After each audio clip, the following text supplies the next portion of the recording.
Welcome to CFC Fan TV. I'm delighted to be joined by the one and only Charlie the Hurricane Skillen from the Mail Online. I'm also going to quickly dedicate this video to Sophie Rose, who is our camera lady for the day. She's done so well. Massive round of applause to Sophie, who is on cameras. Cheers, Sophie. Great work. I'm sure they're all... Hello, there she is.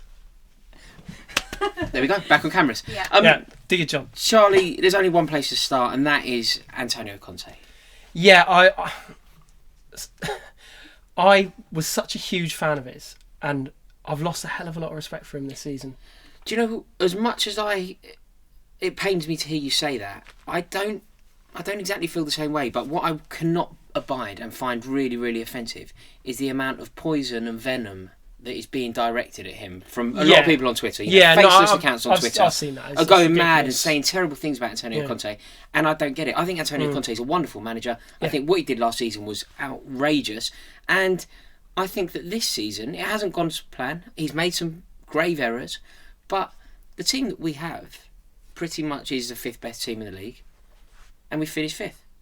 Yeah, I mean, these last two games, the last two Premier League games in particular, have made me so angry in terms of the team selection, in terms of the way the team played.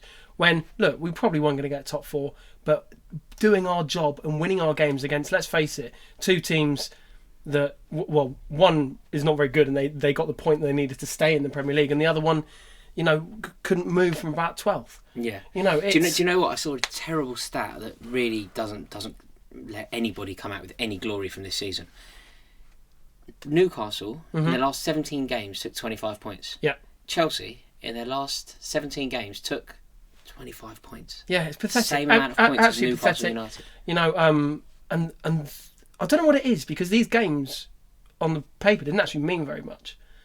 But I'm just so livid with the lack of organisation. What's he playing Ross Barkley for? We could have got in the Champions League. But he's playing Ross Barkley because Ross Barkley was signed by the club in the January transfer window with a view to being playing games. He's an England international who was potentially going to go to the World Cup when we signed him. Playing a player who the club have bought in, he's not wrong for doing that. Well, no, he is wrong because... No, look, I'm not trying to dig Barkley out personally. I don't really blame him, but... And what is he picking that side against Huddersfield for? What's he playing Zappacosta for? I think what's he dropping Gary Cahill, who hadn't played well all season and then had 5 brilliant games in a row?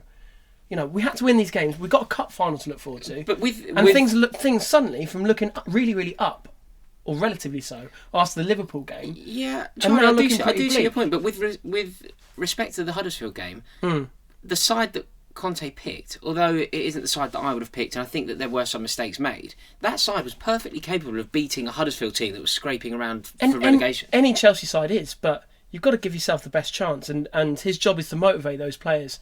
And look, if he genuinely thinks that our best chance of winning that game was to play Christensen, who hadn't played in ages, play Zappacosta, drop Giroud, who'd been probably our best player in the last 4 games, not play Eden Hazard... If he genuinely thinks that was our best chance to win that game, then fair enough. But you can't. So what are you suggesting though? That he didn't think that was the best team, or not capable of winning the game, or actually trying for sabotage? No. I mean, I've seen people say that, and you're right. And the venom he's got, the abuse he's got, is ridiculous, because we have got to remember that he's one of the only Chelsea managers that has won the league with our club. But I'm speechless. I genuinely don't know what he was thinking. Well, okay, let's try and answer the question of the title of this video. The question is, how will Antonio Conte be remembered by Chelsea fans? Over to you. I will look back on it. I mean, it's all a little bit raw and sore at the minute, isn't it? I will look back on him very favourably, because I agree with you. I've never seen anything quite like last season, where it was so obvious that the manager's system and the players that he got, turning Victor Moses and Marcus Alonso into title-winning players. I've never really seen anything like that, and it was so clear to see. I remember our lovely friend behind the camera and myself were at Arsenal away when we were getting absolutely thrashed 3-0. Well, Chelsea usually gets thrashed when she sits next to me. It's no good. Yeah, we can't sit next to each other anymore, I'm afraid. And since then, we didn't concede. He changed it at half time, didn't he, to his favoured back three. We didn't concede till about February. Yeah. And I loved his passion with the fans, diving in the crowd, coming over at the away games. I always loved that. But this season, I just think I agree with some of his gripes. I don't think that he got the players that he wanted. I don't think the club did him any favours in the transfer market and with certain individuals. I think he handled the Costa situation terribly. That's the two issues for me. So did everyone involved. And the other thing that's very frustrating is one of the best players at Chelsea's disposal at the moment is David Luiz. Yeah, and David Luiz is one of the best players at Cobham. When they're doing training, he must be one of the best players that is there. And he hasn't had a look in this season. We aren't in a privileged enough position, a strong enough position, to have players of his calibre sitting on the bench. Yeah, it's crazy. No, I agree, and I don't think he's helped himself. And whether he's got gripes with X, Y, and Z at the club, which you're perfectly entitled to have, and to be honest, I make him right on a lot of it. And I think Conte is part of our problem, part of a much wider problem at the club, in terms of me worrying about this is going forward. If we're going to remember Conte, if that's what we're going to try and do here, how responsible for the current state of affairs is Antonio Conte, and how much is he a victim of his environment? It's difficult to quantify. I would say he is both. I think that he's a victim of certain things at the club not going to plan, but I don't think he's helped himself in his demeanour, some of his selections, falling out with players. He lost to Tottenham at home for the first time since I was a month old, which sort of really upset me. Yeah. And so I will remember him well, with a huge caveat that this season has been spectacularly unenjoyable. If we go on to win the FA Cup, which we can do. I concede that we're not favourites. I concede that Manchester United should win. But it pains me to I remember Wigan. I remember Wigan beating Manchester City. I mean, it's not that. Is it? No, it's not that. Absolutely, I'm just using that to demonstrate the point. I mean, Wimbledon beat that Liverpool team in '88. I mean, these things do happen in a cup final. Dennis played. He did, and this isn't that. Like, Chelsea could perfectly easily win this game, and nobody would be too surprised. We're not favourites, but it wouldn't be that surprising. No. If he leaves Chelsea, having spent 2 full seasons at the club, winning the league in his first season, winning the FA Cup in his second season, are we mad to sack him? The game is about accruing trophies. The game is about glory. Of course, and I'm not one of these people who thinks Cup doesn't matter. So many of my favourite Chelsea memories are from the FA Cup, and I'm desperate for us to win on Saturday. So if we win the FA Cup, I agree that Conte will leave, and I actually think he probably should. Yeah. Because it's gone too far, but I think that people need to hold him in far higher regard than they are. Especially if he goes on to now win the FA Cup. Absolutely, and what it would be is a lovely way to sign off his reign at Chelsea, which I would say has been 85% extremely successful. Yeah. And I agree with you. I'll remember him very fondly.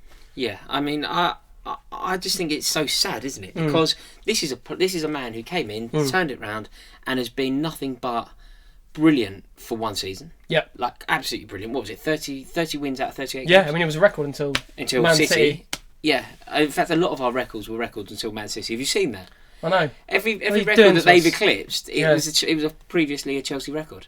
Yeah. Not the Invincibles, it turns out. No, exactly. Exactly. Do you know what? That's another video I'd like to do, actually. If anybody would like to see that, I would love to do a video where we discuss the greatest Premier League teams of all time. Yeah, that was. And for me, I think the Chelsea 05 team is chronically overlooked. Yeah, massively. Massively. The Invincibles wouldn't just about make my top 5. I don't even think the Invincibles. We beat them. But I don't even think the Invincibles are the best Arsenal team. No. I'd say that the team that came before that, the 2002 team that won the double. Yeah, they were the Arsenal 2002 team that won the double was better than the Invincibles. Why are we talking about this? No. This for another day. Yeah. But yeah, about 2 hours long, that video. I think a last word on Antonio Conte, the way that I feel about him. I think he was a breath of fresh air when he came in. Absolutely. I think he not only rejuvenated the Chelsea team, but I think he rejuvenated the Premier League. I think he did incredible things, and I think the fact that loads of teams completely copied his system show quite how good he is, what a football thinker he is, what a creative mind he is, and what a wonderful man he is. Yeah. Has he made mistakes? Absolutely. Has he got it wrong at times where he is the only one at fault? Yes. Are some of his mistakes unforgivable? For example, Diego Costa? Yes.